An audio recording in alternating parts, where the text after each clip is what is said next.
rounds of the year. It is my pleasure to introduce Dr. Vetrovec today as our grand round speaker.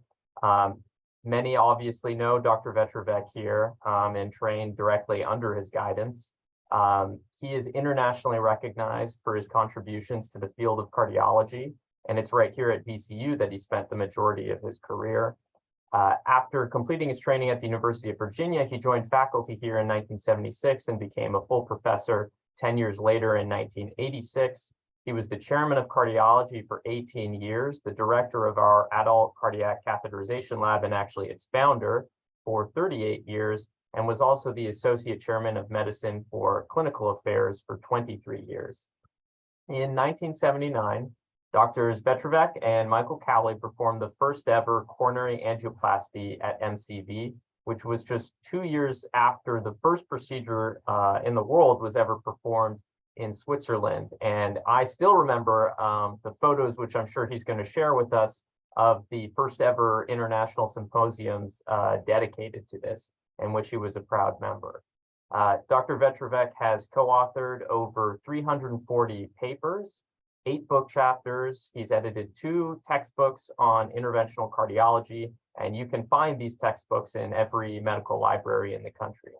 He continues to serve on multiple journal editorial boards and serves as a consultant to the FDA for new cardiovascular devices.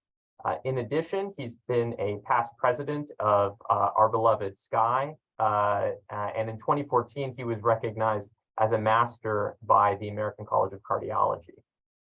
Noteworthy has also been Dr. Vetrovec's focus on philanthropy, spearheading 2 fundraising campaigns that secured over $15 million for professorships and research, as well as establishing the VCU Health Pauley Heart Center. In 2010, he was awarded the Distinguished Service Award, and then in 2014, given the highest VCU honor, which was the Presidential Medallion. In addition, the George Vetrovec Chair of Cardiology was established.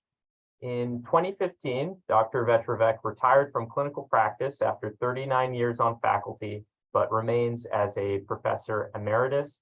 He continues to lecture and serve on 3 VCU boards, the VCU, MCV Foundation, Pauley Heart Center, and MCV physicians. Nationally, he remains active with SCAI and the ACC, serving on several committees.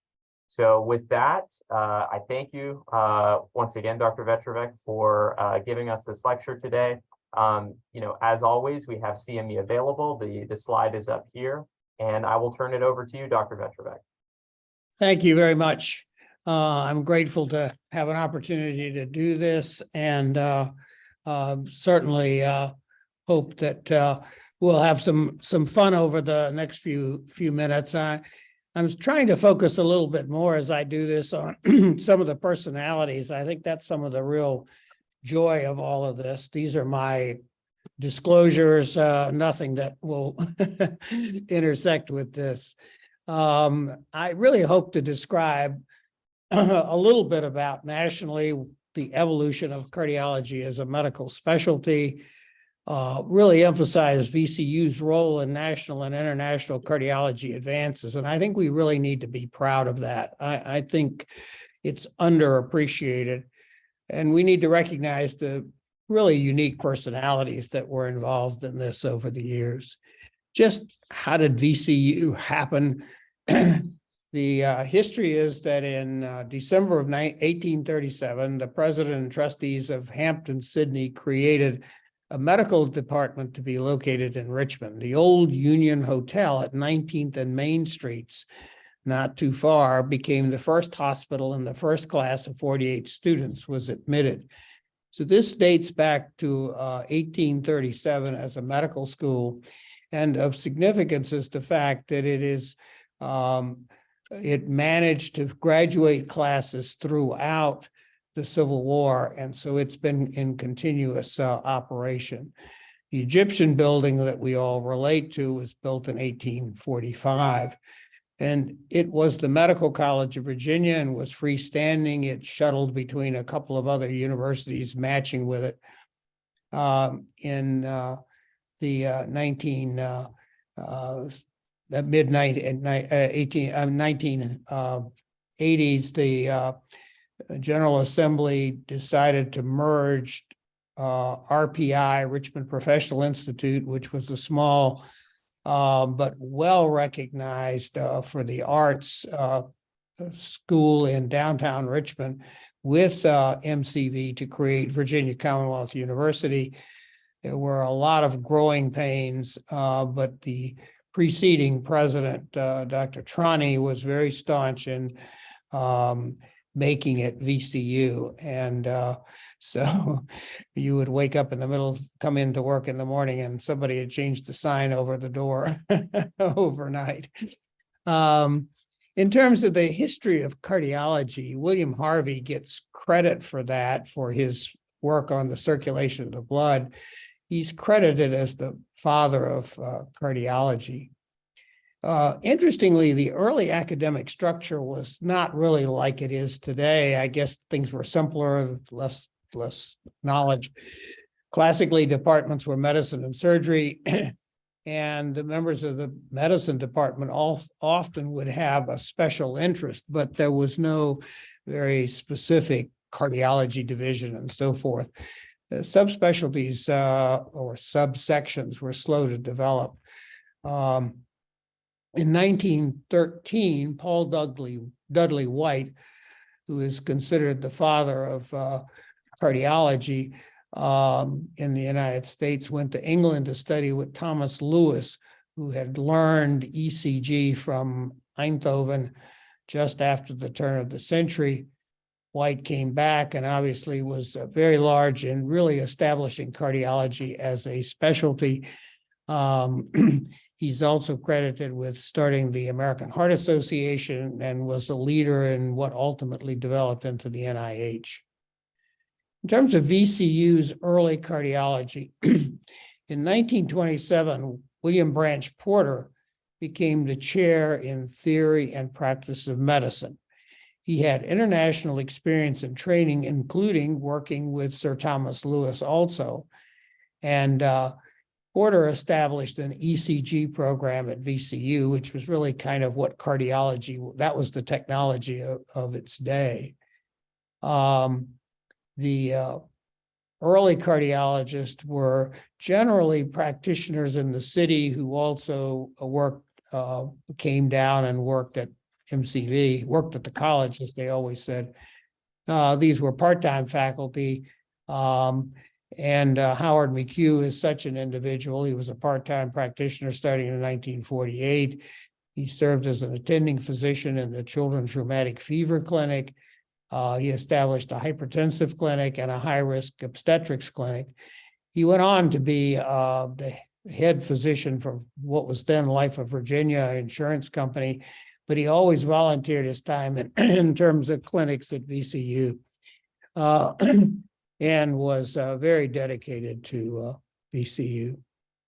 There was an early rheumatic fever program at MCV, but that was a big disease that's not seen today. I don't think I ever saw an active case, but it was a major cause of valvular disease and carditis.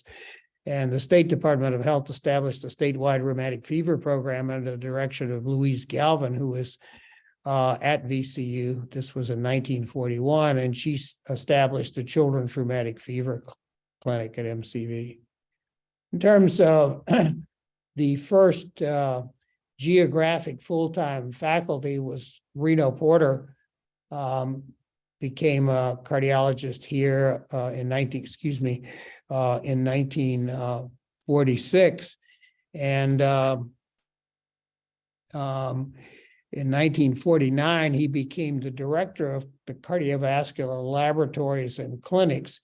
But it wasn't until 1960 when the Department of Medicine actually established the cardiovascular section.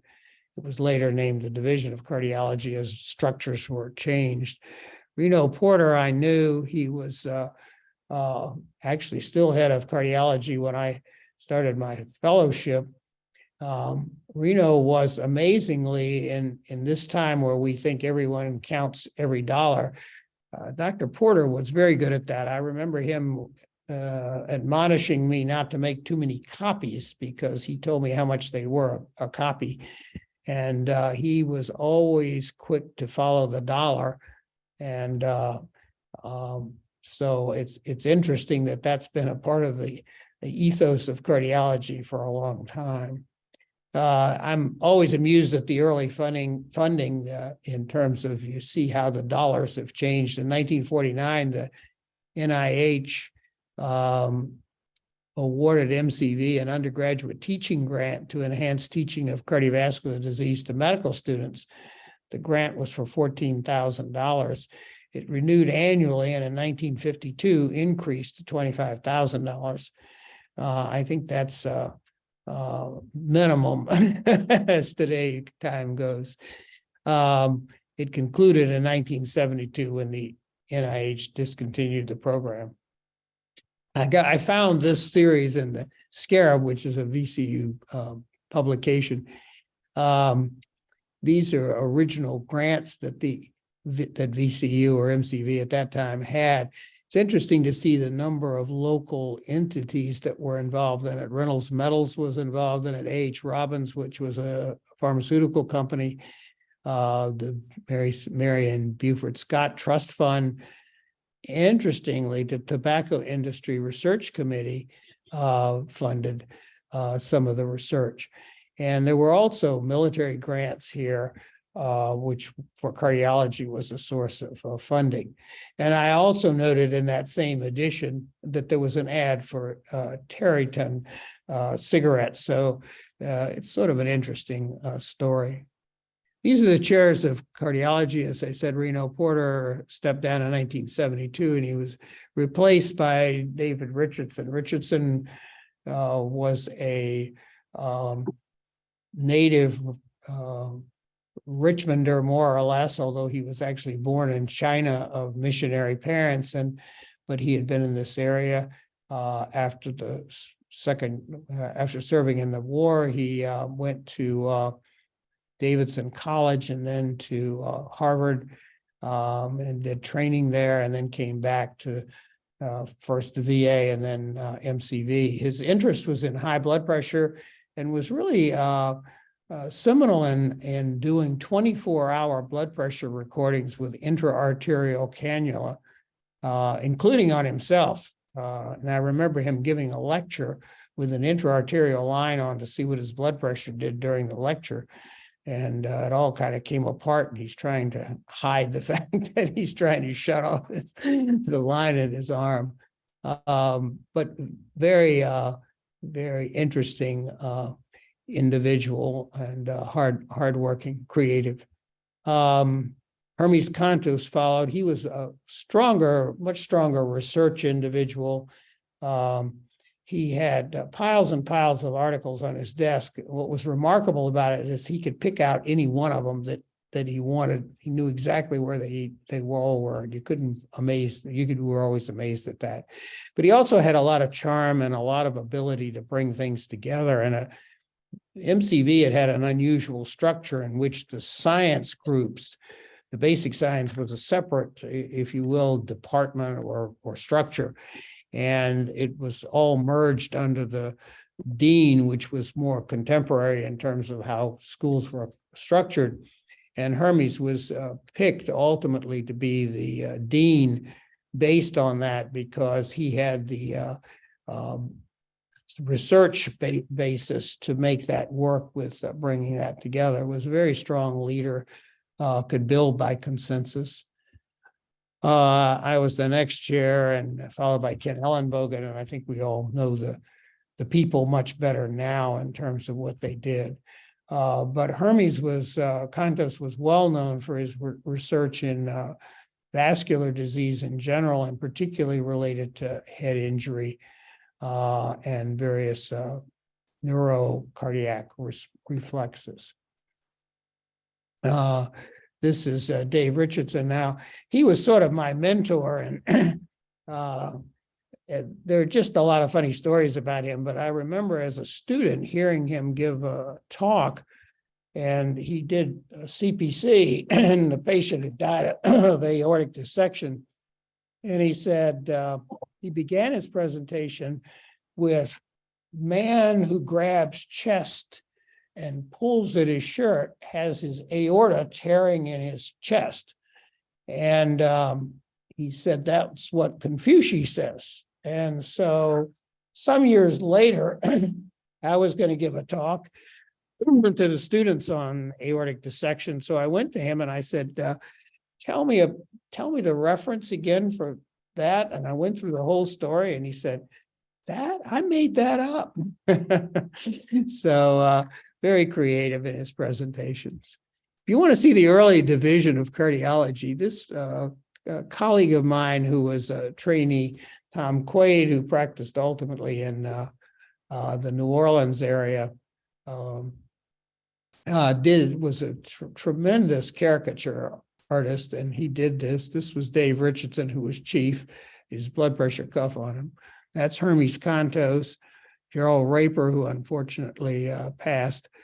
Eric Kemp, who was the earliest, we'll see, director of cath lab, Lenny Zaire, Paige Mock, Fred Robinson. I will note that Fred just died in the last week in his 90s.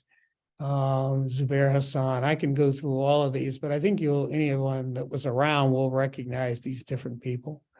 And this is Hermes when he became dean of the medical school and ultimately vice president for health affairs, and really provided very strong leadership through a number of difficult transitions. Everyone's aware of the tremendous recognition VCU has had for heart transplantation. Dr. Lauer performed the first transplant at VCU, the 9th transplant nationally, and the 16th worldwide. A couple of interesting stories about that and Dr. Lauer. Actually, the fellow from South Africa who did the first transplant studied at VCU. He came to learn about kidney transplant and then got interested in the hearts and actually went back to South Africa and wound up doing the first one. Lauer had been trained by Shumway at Stanford, and Shumway was very much involved in the early research, and Lauer was with him and then came to VCU to lead the transplant program. A lot of what motivated him was David Hume, who was the chief of surgery, and I'll mention that in a minute. But I do want to tell one story, a couple of stories about Lauer. Lauer was a very smooth surgeon. There was nothing about him that was like the traditional surgeon of those ages that were pretty pompous. But people always said Dick Lauer was just as much a surgeon as any other surgeon. He just hit it better. But he really was a very kind man, and he was very focused on what he did. He wanted it to go well and be done well. And his sewing ability was unbelievable. He did some of the first valves before there were valves, and they would take leaflets out of the pulmonary valve or so forth and sew them into the aorta. And some of those lasted for years and years and years. And I think it was really just a credit to his suture ability, a surgical technique. He also was a very precise individual. I remember going to the OR as a fellow to watch a valve case. I had never seen any heart surgery, and opposed to all the jokes about jokes being in the operating rooms and so forth. Dick's operating room was absolutely quiet, soft music playing, no one speaking. And the fellow was putting in the valve, and he had put all the sutures in the ring and then pushed the valve down and was tying the sutures, and they're moving fast because you have to, you want to minimize pump time. And in so doing, he broke one of the sutures, which is a real no-no because that's what leads to perivalvular leaks. So he very quickly got up, asked for some other suture, tied it on, fixed the problem, and then made his mistake. Lauer never said a critical word while this was going on. And then the fellow said, well, one of the good things about having done this, made this mistake before, is I was able to correct it quickly. And Dr. Lauer said, you make mistakes to learn not to make them. That was the only thing that was said in the OR the whole time I was there. So I think that gives some insight into his very organized way. David Hume was at VCU as the pioneer in transplant, solid organ transplant. He was chair of surgery. He performed the world's first kidney transplant at Harvard before he came to VCU, where he performed the first kidney transplant in Virginia as well. He was much more flamboyant in very all kinds of ways than Dr. Lauer, and really always pushed the envelope. The joke always was if you wanted Dr. Hume to do a case, the fellows would go up to him and say, Dr. Hume, I got a patient transferred and nobody's ever, I don't think, repaired this before. And Hume would say, post him for Tuesday without asking any other questions. He was that kind of person. He was very charismatic. Flew a plane, which is a sad story, and was probably a little loose with the rules, as might be expected. He they'd operate all Friday night, and on Saturday they'd finish rounds, and he'd say, oh, I know a good place to get lunch in the islands, and they'd often fly with the residents sometimes to the islands for lunch. So that didn't sound like the safest thing, but anyway, he unfortunately did have an airplane crash and died. These are some of the other cardiac surgeons. Louis Boscher is here. He was also here at the time of Lauer. He did a lot of the early congenital work. He was sort of on the cutting edge of many new things, also very meticulous, but much more of a traditional surgeon, if you will. Laser Greenfield was at VCU for a number of years. He is actually noted for the Greenfield filter that he developed while he was at Oklahoma and came to VCU. Very academic sort of person, ultimately was editor of several journals and finished his career at Michigan. Andy Wexler followed. Andy was from Duke, a little more of a businessman, good surgeon, really liked to interact with the community. Bob Higgins followed, and he is a personal success story. He's now the physician in charge at MGH and has had quite a career. He was, by history, was early transplant person in the Detroit area, and then came to VCU, and currently Vig Kasarajan is chief of surgery, but was cardiac surgeon here, and it continues to evolve. As you're well aware, the Organ Thieves has been written by Chip Jones and details some of the difficulties with the first heart transplant and donor issues. And I won't go through that. I think it's good reading and does bring up all of the issues of brain death and how you decide and all the whole process. And one of the problems in the early days was that there were no rules. And in fact, the family sued Lauer and the institution. L. Douglas Wilder was actually the attorney that represented the family, and Jack Russell was a well-known medical malpractice defense attorney in the area.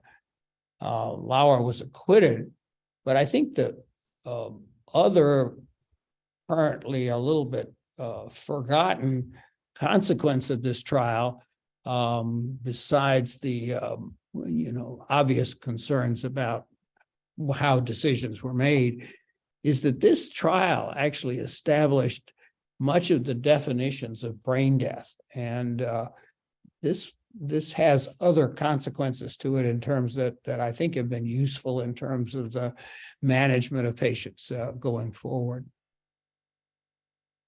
I'll mention cardiac catheterization. The early history is that heart catheterizations were really done to measure pressures inside the heart. They were not the angiograms that we kind of relate to cardiac catheterization today.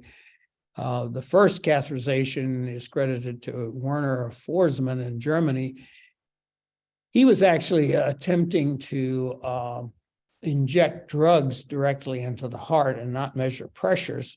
And he passed the urological catheter from his arm into his heart and proceeded to walk down the hall and take an x-ray of his the chest with this catheter in place.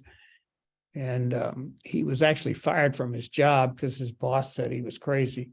He wins because ultimately he, Andre Cornan and Zimmerman who developed techniques for the left heart cath, all shared the Nobel Prize in a few years. And this shows Forsman with the catheter in his arm. This is where he was. I want to note that he was smoking. And then these are the gentlemen all getting the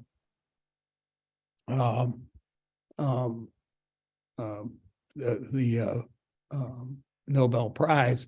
I would also note that Renee Forsman Falk, his daughter is a retired psychiatrist in Richmond, and she has actually written about her father. It's an interesting article. He wound up really practicing as a generalist, I think, in a small community in Germany. This is the image with the catheter coming up his arm and going up into his heart. You can follow it around to here. Really pioneering. One can ask questions about self-experiments and so forth, but it made a big difference. At VCU, initial right heart studies were done by Reno Porter, actually, and Howard McHugh. Louis Boscher did some of his own catheterizations before he did valve surgery, and then that was the rheumatic days generally. And Fred Manville, who was in radiology, also did some of the imaging and so forth. I do want to recognize a real leader in VCU and recognizing the fact that she was a national leader and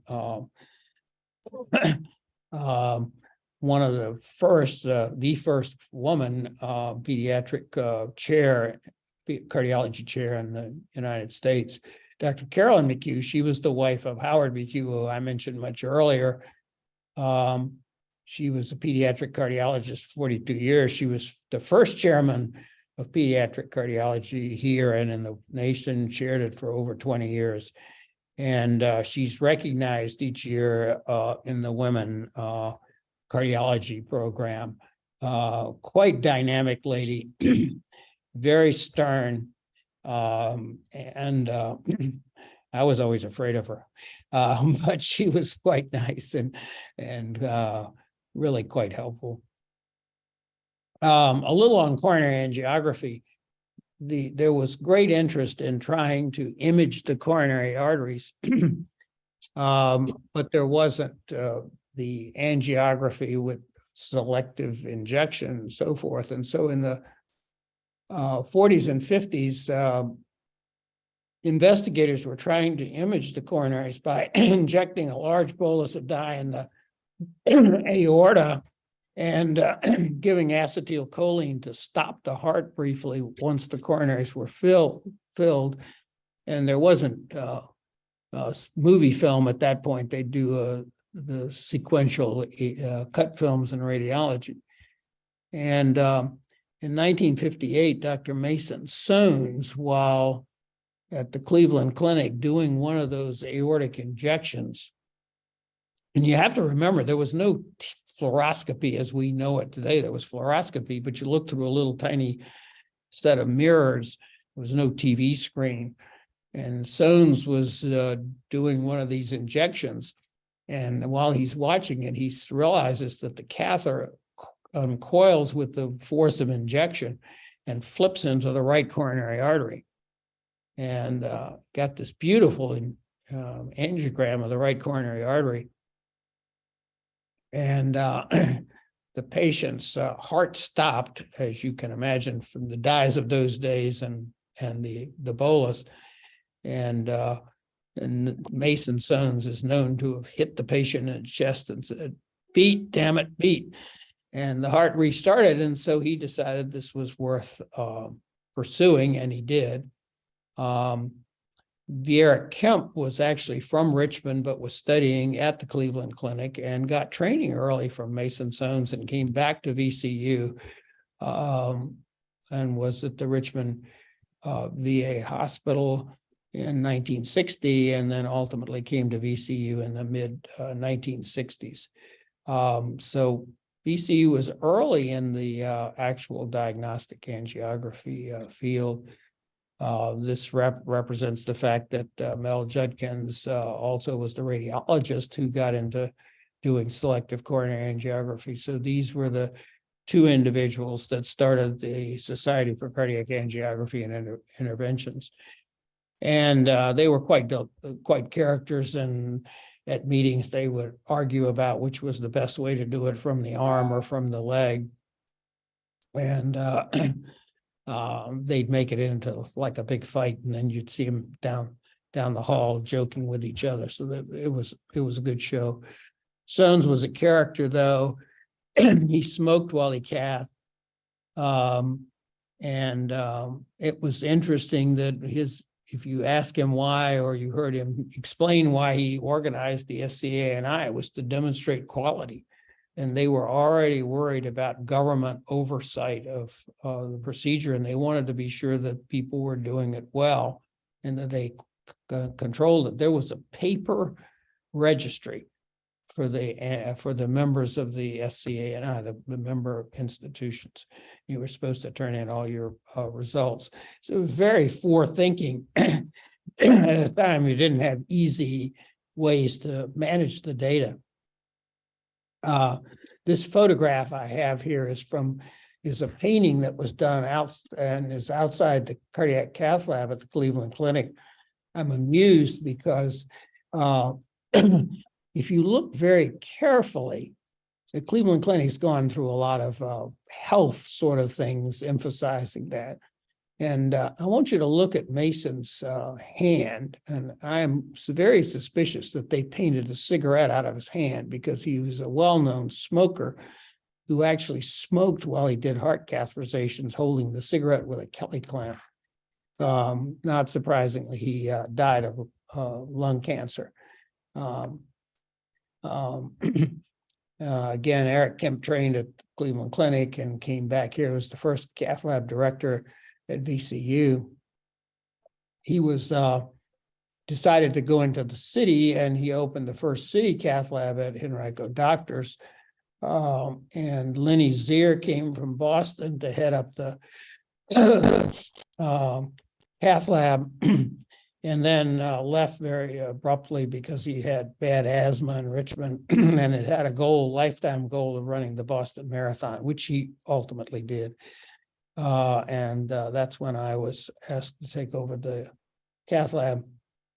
I think it's just hard to imagine what the viewing was. We ultimately went to the imaging was movie film, 35 millimeter movie film.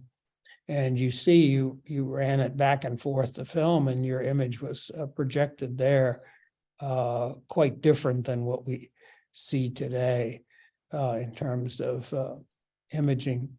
And this is the sort of lineage of the cath lab of different folks. John Horgan actually was from Ireland, trained here, stayed on the faculty for a few years, ultimately went back to Ireland, and then invited me back to do some of the early angioplasties in Ireland, which was sort of fun.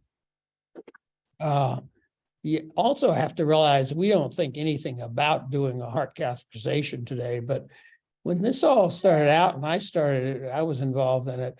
If a patient had a heart attack, you were supposed to wait 2 weeks before you did the catheterization for safety. And there was no door to balloon time.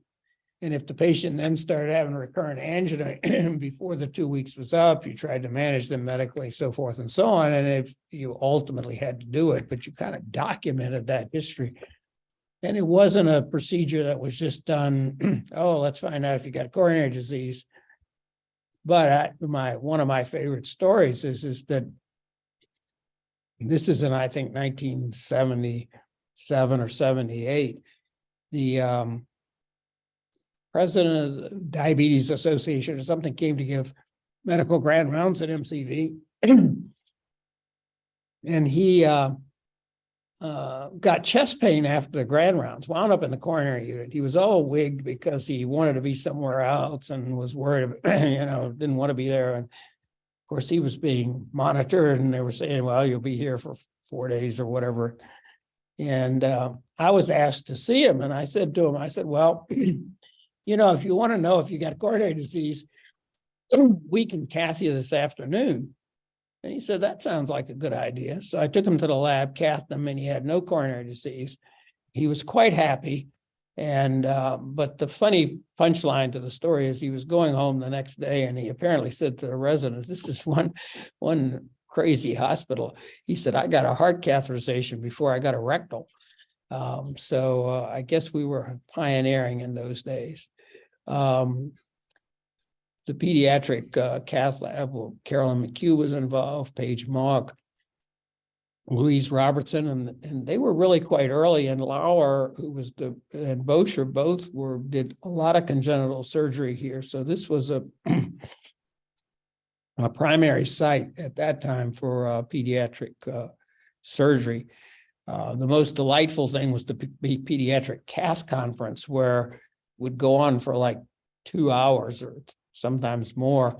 Dr. McHugh would present the cases, and then they'd argue about how they ought to be treated. It was really a working conference. And before it was over, Louise Robertson, who would always bring her lunch with her, she would start eating her lunch at 9:30 in the morning. And before it was all over, she was up at the board pointing to something with a chicken leg or something. It was an entertaining event. Coronary angioplasty, the first was performed by Andreas Grunzig in 1977 when he spoke at VCU in 1980. He said the problem with bypass surgery is that surgeons cut through good tissue to get to the bad. I guess this was in 1985, but he was also here in 1980. He was quite a character, flamboyant and so forth. It would take that kind of personality, I'm sure, to be successful at this. He's really noted for several things, though. I think he started the first live courses where you could demonstrate it. This is from the second such course in Switzerland that Mike Calley and myself went to before we did our first case here. He was also very specific about trying to demonstrate ischemia before he would fix a lesion.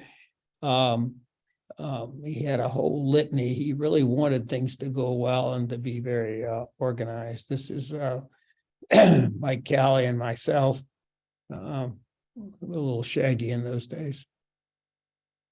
So our early team included over the early years Mike and myself, and Germano De Sascio from Italy, Paul Hirsch, Steve Lewis, Julian Mukherjee, Wyman, Rare, a whole group. And very early on, Dr.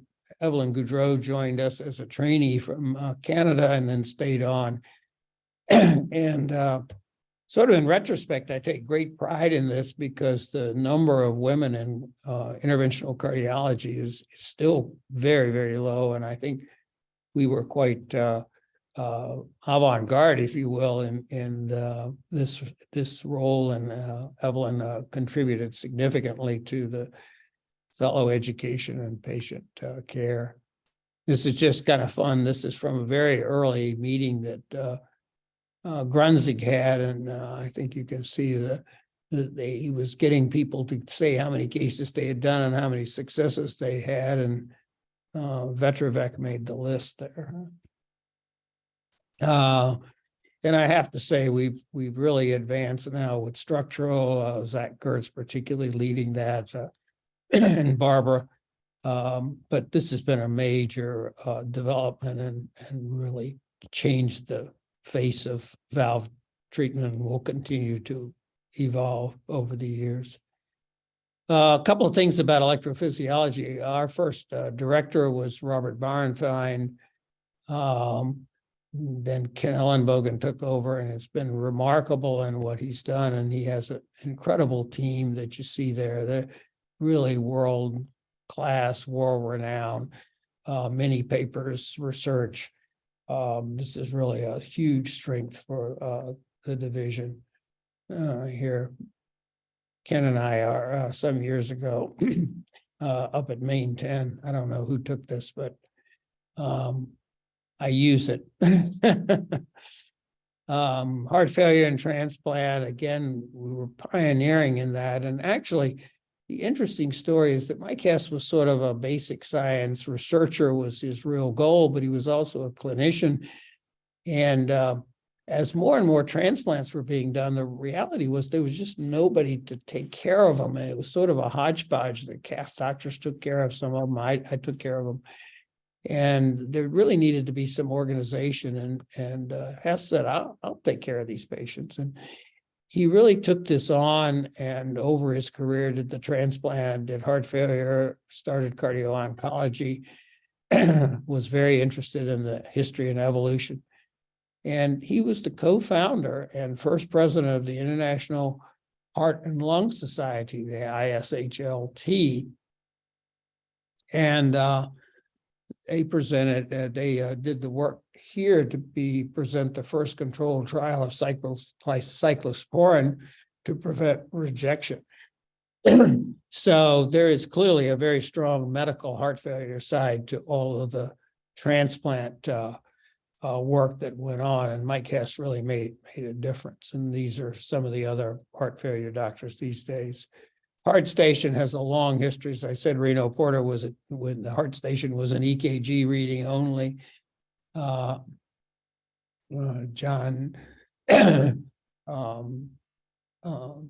Horgan was there. Andrea Hostillo.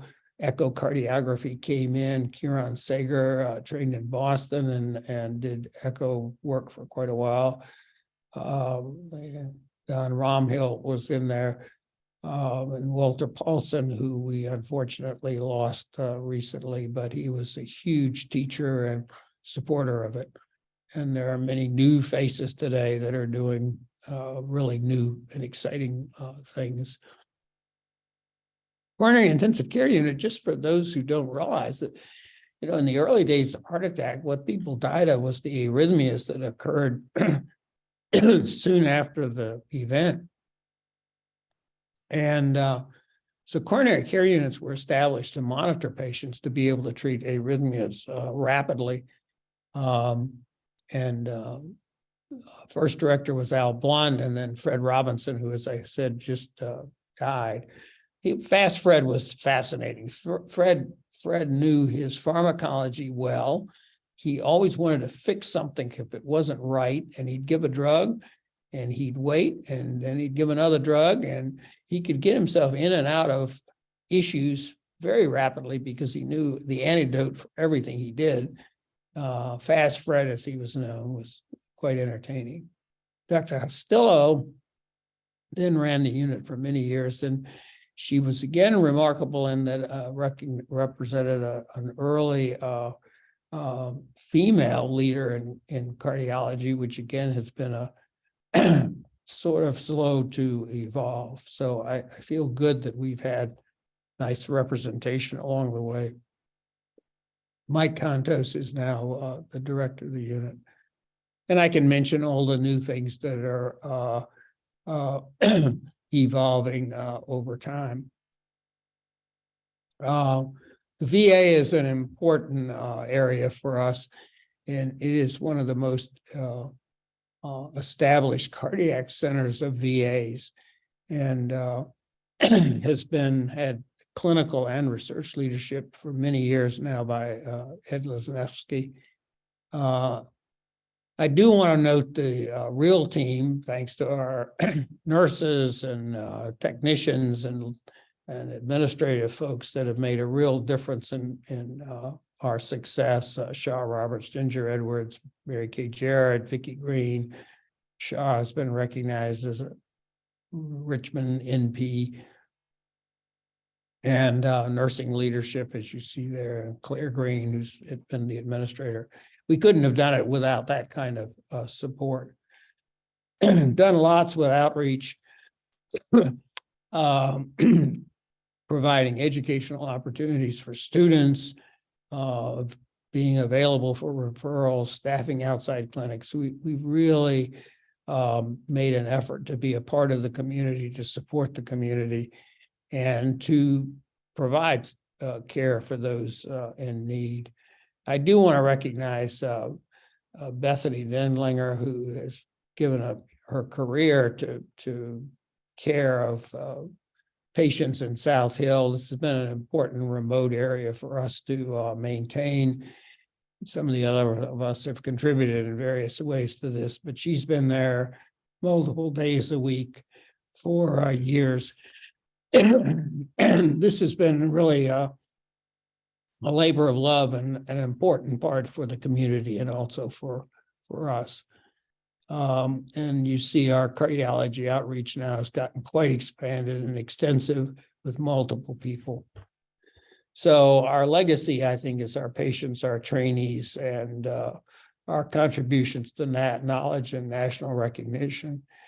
Training leaders, this is the list of people who have been leaders of our training program over the years. And we've had really outstanding leadership. I do want to focus on our trainees. We did a review some years ago and showed that across the globe, we had multiple practicing former trainees. We looked at the United States, and over half of the states, we had former trainees. For this year, I thought I'd get some perspectives of former trainees that trained at VCU. I asked them to just send me stories or so forth. Jeff Marshall, who's at the chief of Northside Cardiovascular Institute in Georgia. He's been governor of the ACC chapter of the American College of Cardiology. He's been chairman of the medical board in Georgia, president of the SCANI, top cardiologist, so forth, faculty previously at Emory, wrote questions for the ABIM. He said, and this was a common term, the Miracle College of Virginia rather than the Medical College of Virginia. He said, one of my many memorable moments at the Miracle College of Medicine, it was MCV in my days, and it was truly a miracle. As chief resident, I was playing racquetball with one other chief resident and a senior resident at the gym just up the hill from the parking deck next to the hospital. After one strenuous game of cutthroat, the name of racquetball with 3 players, the senior resident got tired, went outside the court, and became sick with nausea and vomit. And the other chief resident and I kept playing. After a game, we went out to check on him, and he was pale and diaphoretic. We rushed him to the ER where the EKG revealed an anterior MI. Miraculously, a cath table was open. The resident received direct PCI with no result of nuclear defect or a drop in EF. Truly the Miracle College. Carolyn Burns, she's a retired clinical cardiologist in Richmond, a lipid expert. She's past president of the Richmond Academy of Medicine, a strong community supporter, and has written in favor of gun control advocacy related to patient safety. And I asked her, she said, working with Dr. Hostillo in the CCU during my first year, we got along famously and had a good relationship throughout my training. This was important since there were very few female attendings, maybe 2 when I started. Also special was doing TEs alongside Walter Paulson, since it was a new experience for everyone. Finally, running into cardiology attendings at night who had time to stop and chat. Tom Porter, professor and the Theodore F. Hubbard Distinguished Chair of Cardiology at Nebraska. He is well-known, well-published in terms of guidelines for interpretation and application of stress echocardiography and also cardiovascular sonothrombolysis with several papers and research in that area. He said, one of my best memories was when I was a fellow doing the cath lab rotation one late night. We had just done a left main injection, and we looked at what appeared to be a 60 to 70% left circumflex stenosis and an RAO projection, and then another projection. And then the attending asked, do you think there's any way we could assess the functional significance of this stenosis at the bedside? That one question spurred me to a 35-year track of preclinical and clinical trials that eventually led to the 2018 American Society of Echocardiography guidelines, which stated that assessment of myocardial perfusion with an ultrasound enhancing agent should be utilized with bedside wall motion analysis in the ED or in any acute setting to evaluate chest pain with a non-diagnostic ECG and a class 2 indication to use it during stress echocardiography. It all began with a question, and I wonder how many more times VCU questions have led to great diagnostic and therapeutic discoveries. And lastly, Ashok Krishnaswamy, he was a clinician, researcher, and staff cardiologist at Kaiser Permanente in San Jose, California. He's a geriatric cardiologist. He's on the ACC academic section on aging. He is well published. He said, looking back at my time at MCV VCU, now almost 23 years later, I still cherish those memories. The transition from resident to fellow is certainly difficult, but requiring new cognitive skills as well as physical skills, like learning how to perform a cardiac cath, reading echocardiograms was exhilarating. Moreover, fellowship was a time to have close relationships with the attendings, unlike internal medicine residency. The ability to be able to interact on a similar plane while still learning from the attendings was extremely satisfying. Journal clubs were a place to showcase your interest. I have to confess, the first few months of being an attending, I still ask, what would Dr. Manisi or Dr. Contos do? My recommendations to the fellows are to have fun, work hard, and stay connected. My stay in Richmond was probably one of the best times in my life. Good luck. I think this represents a nice sharing of the kind of camaraderie I think that we have established between fellows, trainees, and faculty.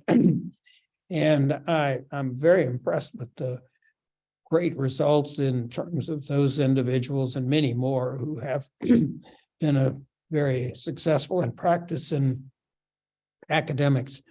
And I think that's just a flavor of it. It was nice to get some of their opinions.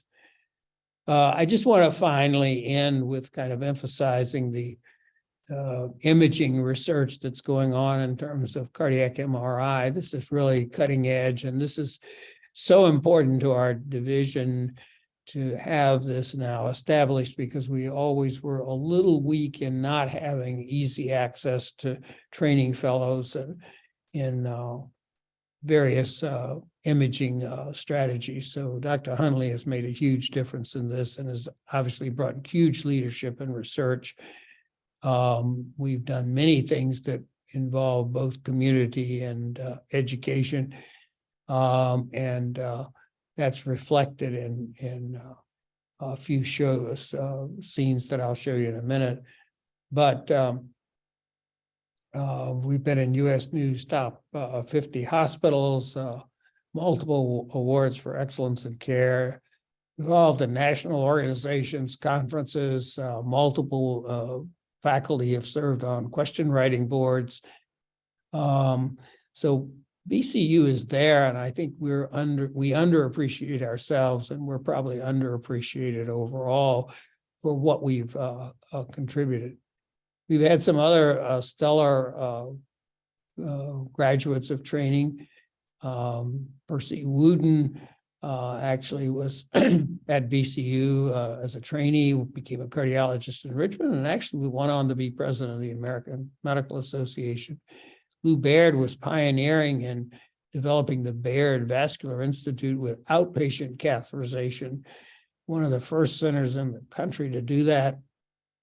The facility is still off of Hamilton, and now is a radiology imaging center. So again, really remarkable pioneering leadership. This is 3 individuals from VCU that have been president of the SCA&I, and John Hodgson's also was at the VA and president of the SCA&I. He wasn't in this picture. The Cardiology Consortium has been huge in terms of raising funds. These are some of the early contributors. These are many of the professorships and lectureships that we've developed over the years. And the Pauley Heart Center was through the philanthropy of the Pauleys and other early supporters, Jeanette Lipman, Martha Kemmerling. There is Stan Pauley here, a huge contributor. I always loved Stan Pauley. Every time you call him up to tell him about a success, he passed it over very quickly and said, "What are you doing next?" And he was really quite challenging. The Family Foundation has given significantly to VCU to establish things. And just again, the community relationship, the R25 grant funds, fellowship programs for underrepresented students across the Commonwealth. Again, our MRI research, a huge amount of work on inflammation of the heart, hypertension in terms of teaching students so that they can go back and help their parents, just innovative programs. And the most recent AHA grant that was obtained to help look for stresses and how they impact the heart. And this is just a celebration of the individuals. I have to end by remembering our past. We have lost many leaders, but they are not forgotten and contributed significantly over the years. It's been an incredible ride. My father at age 49 was hospitalized at MCV on the rehab unit in Old South Hospital with a heart attack. There was no heart cath, no stents, no bypass surgery. This was a few years before the first heart catheterization was performed. Spent 2 weeks at bed rest. He was lucky, he lived. But today he would have had an immediate stents, a door to balloon time to represent muscle, 3 to 5 days in the hospital, and only 2 to 3% die now. At that time, about 25% died. So remarkable evolution over the last 65 years. So many successes, so little time, much related to the evolution of technology, major expansion of innovative programs, leadership focused on continued success, improved patient care, new science, education, and training the future cardiologists and scientists. And I think they're really, by what I showed you, been quite successful. So the Pauley Heart Center continues and will, I think, continue to support and bring even greater success to the center. So I thank you very much for your interest and time. And I'll be glad to, if we have any time, answer any questions, but I appreciate this opportunity. I think you need to be proud of what the institution is. It's made a huge contribution to care around the world. Thank you. Wow, thanks so much, Oh, Dr.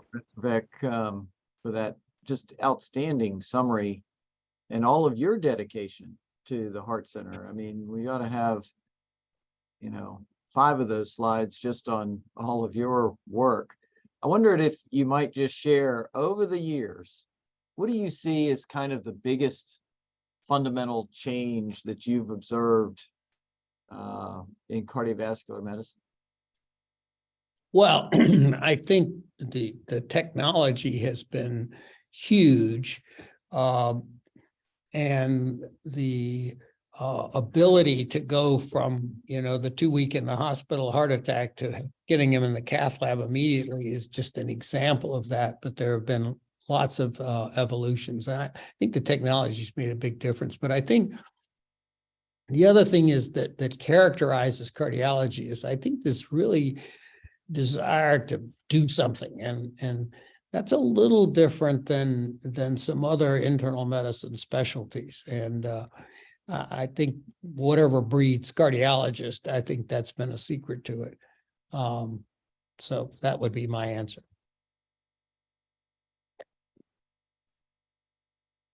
Thank you. Thank you so much, Dr. Beck. That was a really excellent overview, and it's actually really nice and kind of inspiring to hear the really rich history that VCU Cardiology has. I have 2 questions, and there'll be probably maybe another minute where people can get their questions in. Mine is a 2-parter. So I guess the first question is, you know, you've seen all of the change that's happened. Where do you think the field is going as a whole? And then maybe the second part is, what do you think VCU will play within that context? Well, I think the field is going to clearly move to more molecular and more, you know, trying to do things with probably less technology and more with trying to do drugs or change things so that they're cured. So genetics will be important. I think the whole field of inflammation is going to be very important in terms of where all this goes. I think VCU will be very grounded in this. I think the strength that now is really developing is the research strength. We always did clinical research, and we had some areas of strong basic science with Hermes Contos and a number of folks, but we didn't have the team and we didn't have the bench strength to do this all as well as we could. And it seems to me the bench strength is much stronger now to be able to expand this. So I think VCU will be very, very positioned to be successful. I just don't want to see it lose this relationship that faculty and students have, and I don't think we're losing it. But I thought those summaries that the fellows gave former fellows were really remarkable. I totally agree. All right, well, I think that is probably all the time that we have left. So thanks again. We have the CME up here for anybody that wants it, and always a pleasure, Dr. Vetrovec. Thank you very much. Have a good day, everyone.